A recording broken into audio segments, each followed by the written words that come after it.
মাঝিরা কাটতেছে, সারা বাংলাদেশ কাটতেছে।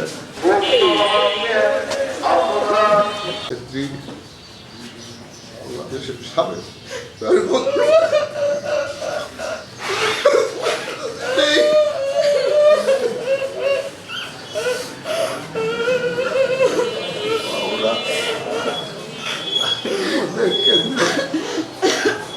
কেন্দ্রীয়ভাবে যে কর্মসূচি ঘোষণা করেছেন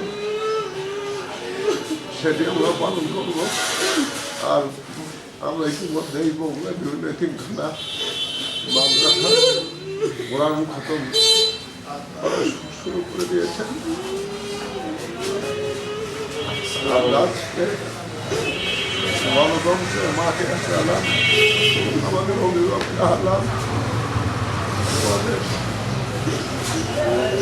দেশের স্বাধীনতা সাধারণের অধিকারের প্রতি হারালাম। আমরা এসব আর আল্লাহ আমাদের এইভাবে শোকের সাগরে ভাসে আমাদের ম্যাডামকে নিয়ে চলে যাবে।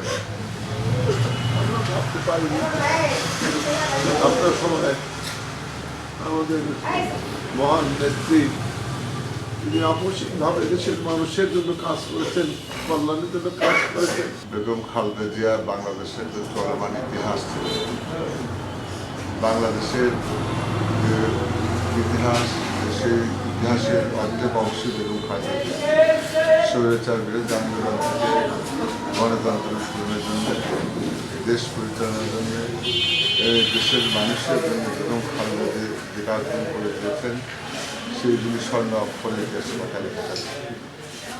আমাদের সকলে আশা ছিল, দেশবাসী আশা ছিল, দেশ এই মুহূর্তে একটা সংকটকালীন বেগম খালেদা জিয়ার পরামর্শ কথা আমাদের এই কায়দা আন্দোলনের সময় এই বাংলাদেশের দল মত নির্বিশেষে সকল পর্যায়ের মানুষ বেগম খালেদা জিয়াকে অত্যন্ত শ্রদ্ধা করতেন। তার কথা গুরুত্ব দিতেন এবং তার কথায় অনেক জটিল সমস্যার সমাধান হয়ে যেত। আজকে সারা দেশের মানুষ মুঘল কারণ দুঃখ ভারাক্রান্ত, আমরাও সেরকম প্রতিনিধিত্ব করি না।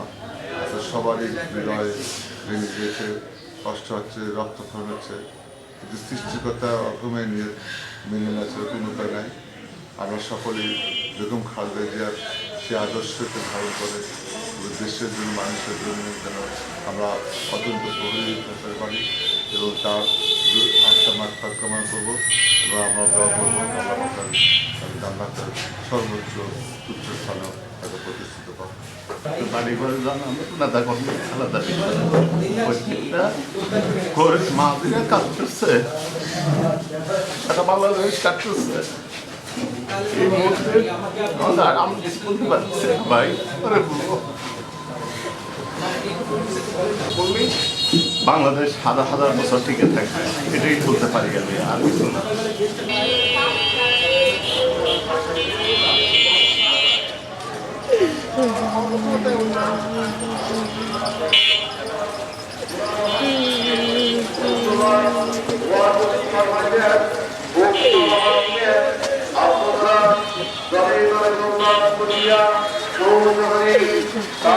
হাসিন করুন সার্বিক তত্ত্বাবধানে